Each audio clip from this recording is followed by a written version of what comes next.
বাঙালির oxygen food and talk, তাই বাংলার ঘরে ঘরে মুখরোচক। অসভ্য বর্বর দল ক্ষমতায় এলে যা করে ওরা সেটাই করেছেন। তা না হলে ক্ষমতা পরিবর্তনের সঙ্গে সঙ্গে এইরকম একটা হেরিটেজ ইনস্টিটিউট সেখানে এসে গেরুয়া রং করে দিলাম, এর সঙ্গে শিল্প সংস্কৃতি সভ্যতার কোনো সম্পর্ক নেই। আপনারা কি চান? এখানে লেনিন মাও সেতুং ছবি জ্বালাবেন? বদমাইশি বরদাস্ত করা হবে না। 34 বছর ধরে আপনারা দুর্গাপুজোর প্যান্ডেলগুলোর সামনে লাল শালু বেঁধে নাস্তিকতার বই বিক্রি করেছেন। কলকাতার একাডেমি অফ ফাইন আর্টস ঘিরে ফের বিতর্ক। মাত্র 24 ঘন্টার ব্যবধানে সাদা থেকে আবার গেরুয়া রং। সংস্কৃতির এই গুরুত্বপূর্ণ কেন্দ্রে যেন শুরু হয়েছে রঙের লড়াই। গত মাসে সরকার বদলের পর একাডেমির একটি অংশে গেরুয়া রং করা হয়েছিল। তা নিয়ে আপত্তি জানিয়েছিলেন চন্দন সেন, বিভাস চক্রবর্তী, অরুণ মুখোপাধ্যায়, অশোক মুখোপাধ্যায় সহ একাধিক বর্ষীয় নাট্য ব্যক্তিত্ব। তারা বিজেপির রাজ্য সভাপতি শ্রমিক ভট্টাচার্যকে চিঠিও দেন।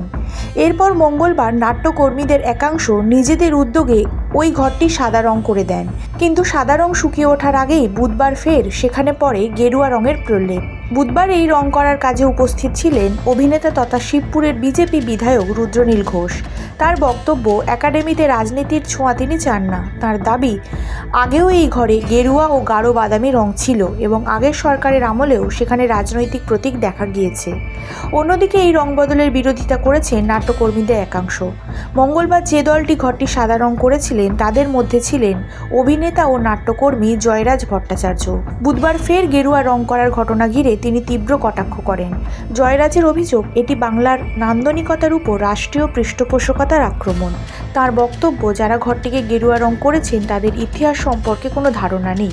অন্যদিকে নাট্য ব্যক্তিত্ব চন্দন সেনের দাবি, ঘরটি কখনো গেরুয়া ছিল না। তার বক্তব্য, বিজেপি রাজ্য নেতৃত্ব এক কথা বললেও নিচুতলার তার উল্টো ছবি দেখা যাচ্ছে। একাডেমির মেন গেটের পাশের ওই অংশে ভারতমাতার ব্যানারও দেখা গিয়েছে। ফলে প্রশ্ন উঠছে, সংস্কৃতির ওই ঐতিহ্যবাহী প্রতিষ্ঠানে রঙের এই বদল কি শুধুই রং বদল, নাকি তার পিছনে রয়েছে আরও বড় কোনো রাজনৈতিক বার্তা?